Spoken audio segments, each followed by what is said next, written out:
it's Ellen, and today I'm going to show you how to make incredible chicken wings right at home so you don't have to go to Buffalo Wild Wings. So I'm going to show you two different ways. I'm going to show you how to make traditional wings with the bone in, and I'm going to show you how to make boneless wings if that's your preference. But I'm also going to show you how to deep fat fry them or bake them in the oven if you're looking for a slightly healthier option. So first off, make sure you have the right equipment. For deep fat frying, you're going to want to make sure you have a spider skimmer. This just allows you to grab things out of the hot oil and drain that oil off as quickly as possible. You're also going to want a meat thermometer to make sure that everything is at the right temperature. And then you're going to want a candy thermometer, and that helps you get the oil to the correct temperature so that you don't burn your wings while you're frying them. So we're going to make two different seasonings here. We're going to make one that has flour and cornstarch in it, and that's for deep fat frying. But for baking in the oven, we want the wings to get as crispy as possible, and so we're actually going to just use baking powder instead of flour. So let's do the deep fat frying one first. So here I've got a half cup of flour, and to the flour we're going to add another half cup of cornstarch, half teaspoon black pepper, a teaspoon and a half of paprika, 1 teaspoon of garlic powder, and 1 teaspoon of salt. We're going to mix this all together, and then we're going to put this in a 1-gallon bag and just kind of set it aside for now. For the baked wings, we're actually going to use 2 teaspoons of baking powder. To the baking powder, we're going to add a 1/4 teaspoon of black pepper, 3/4 of a teaspoon of onion powder, 3/4 of a teaspoon of paprika, a 1/2 teaspoon of garlic powder, and a 1/2 teaspoon of salt. Mix that together, and then we're ready to put our baked wings together. So for our baked wings today, I'm going to be using traditional bone-in wings. And when you're baking wings, you want to make sure that you get rid of as much moisture as possible. So the first thing that we're going to do is we're actually going to dry them off. By removing water, we just help make it easier for them to crisp up in the oven. So we're going to put those back in the bowl. Take that rub with the baking powder, I'm going to sprinkle it in and toss it around so that they're all evenly coated.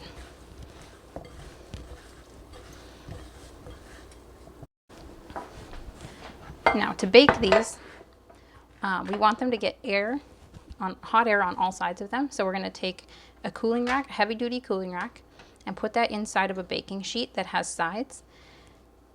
And I've greased this lightly with some Crisco. I'm going to take them and just lay them out so that they have a nice amount of room in between each other.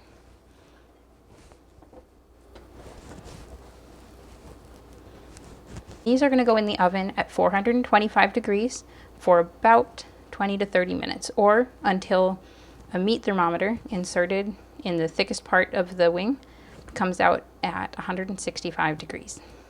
All right, so for deep frying today, we're going to be deep frying boneless chicken wings. And boneless chicken wings are actually just chicken breast that's been cubed up. So what I've done is I've thawed 1.5 pounds of chicken breasts, and I've cubed that up into little 1-inch pieces here, little bite-sized pieces. And I've had that marinating for about 30 minutes in a mix of 1 cup of milk, teaspoon salt, a 1/2 teaspoon of garlic powder, onion powder, paprika, and then a 1/4 teaspoon of black pepper. So this is marinated for 30 minutes. And so what we're going to do now, we're going to take that dry rub that we made that has the flour and the cornstarch in it, and we're just going to do this in 2 different batches. Okay, so we're going to just kind of drain off some of the liquid and toss half of the chicken pieces into our breading mix.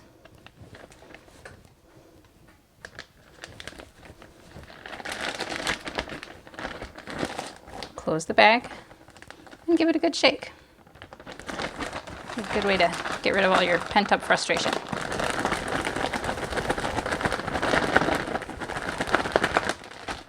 All right, when everything is well encoded, we're going to take those out, and we're actually just going to let them sit on this cutting board for about 5 minutes. And the reason we're going to do that is actually so that they get just a little crispier, because with cornstarch, it takes a little while. The cornstarch needs to actually have water in it in order to get crispy. And so that milk that we've had the chicken marinating in is going to hydrate the cornstarch. And then after it's sat for a little bit, the cornstarch will be nice and wet. And then when we put it in the oil, it'll react with the oil and turn super nice and crispy. So while those are sitting, we're going to do the rest of our chicken. If you want to do traditional wings in the deep fryer, it's actually the same exact process. You would just use the traditional wings instead of chicken breast.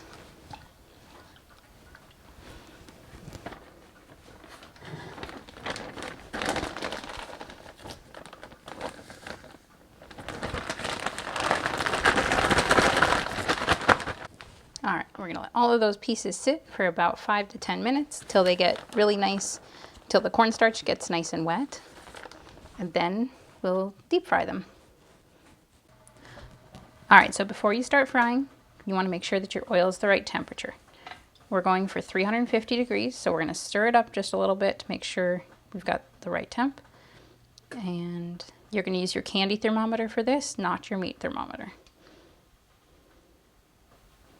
All right, so as soon as we know that it's at 350 degrees, we can go ahead and start frying. Be very careful when you're putting this in the oil. Obviously, it's very hot. Doesn't that look cool? I love how this looks. This is a very fun process. You don't want to overload your oil, so we're going to do this in 2 batches.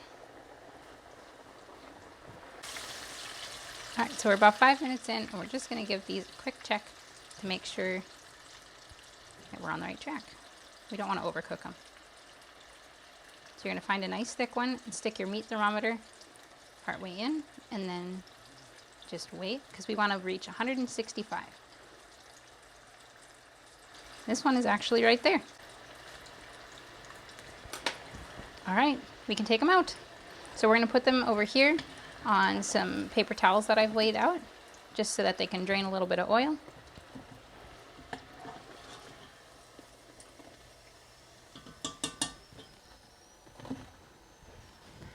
We'll check our oil temp and then put in our second batch.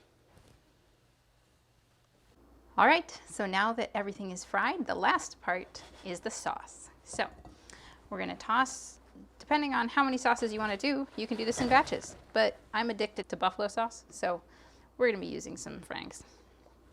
So what you want to do, put them in a large bowl, and then drizzle in your chosen sauce, whether that's barbecue sauce, buffalo sauce, ranch, and then toss to coat. And add more sauce as necessary.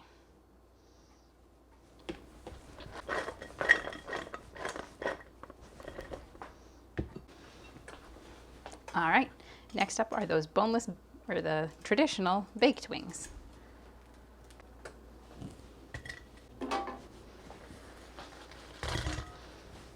Same process, just sauce and toss.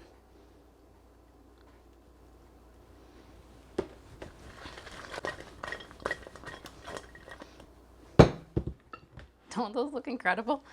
There you go. Next time you need wings for a party, now you can do it yourself. Just add friends. I hope you enjoy.